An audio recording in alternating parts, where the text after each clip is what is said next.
Hey guys, it's Kyle. Um, I was just doing this really quick, um, sort of quick, because a couple people have been asking me some questions, and a lot of the questions are kind of the same. So I'm gonna put them. I kind of grouped them together, and I kind of cherry picked a few that um, just kind of seem to cover the rest of them. My cat's coming. The best and worst parts about being on hormones, for me, one of the biggest things that I was really excited about was when my voice started changing. Um, it's definitely, I think, a lot lower than it used to be, and it was one of the first and one of the biggest changes that I've noticed, and definitely I think my favorite so far, one of my favorites. Um, the muscle mass is definitely a plus. It took about, I'd say about 6 months for me to start noticing that my body shape was changing a little bit. Um, I've been on testosterone now for a year and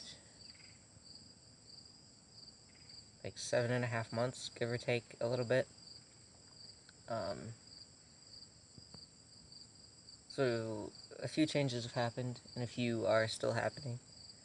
Of course, the worst part for me is definitely the acne. Going through puberty, the first time I didn't have any acne, and now I would say it's bad. Definitely not as bad as some guys get it, but for me, I don't like it. Um, I pass a lot easier, a lot more. I think probably about 6 months ago, 4 to 6 months ago, um, probably closer to 4, actually, is when I started being able to pass more frequently. I didn't get misgendered nearly as often, if at all. Now, a lot of times when I call places or go places, I have to show my ID or um, my work badge or something to prove that I am who I am, just because they don't believe me the other way. So that I would say that's a good thing. I mean, it's a little annoying, but I don't mind being carded. So I'd rather have that than the alternative. Um, what age did I realize I was trans? Well, growing up, you know when you're different. You can feel it. You just you don't fit in somehow in your family, and you know it. Um, I knew probably from the time I was 4 or 5 that I liked girls, but I didn't really know what that meant. Um, I've always been pretty butch growing up, um, and I don't mean that derogatory to anyone who identifies that way. It's just that's how I was. I was a tomboy for sure. I took after.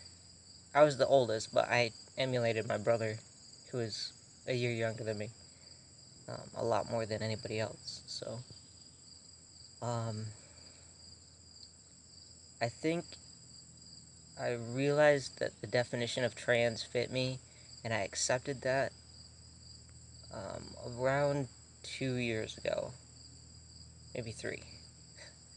Um, so I was in my early 20s when I started identifying and realizing who I was exactly.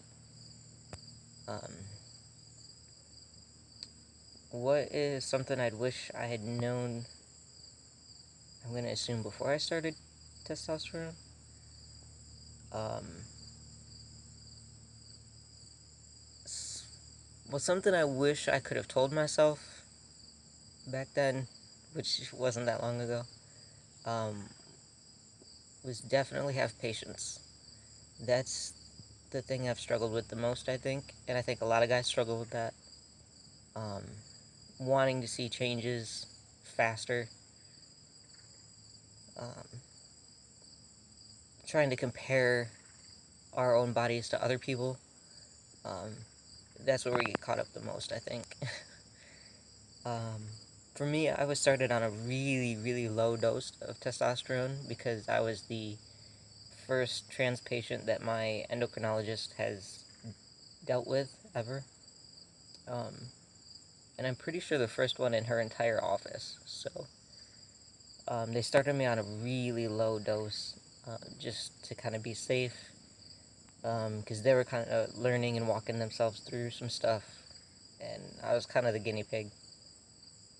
Which, now I don't really mind because now they've done a lot more research and they've seen how I react to things. So, and I think they have one or two other trans patients now. And they, from what I've gathered, are they weren't started so low on their hormones. Their blood work was done more efficiently, which is good. I mean, if I can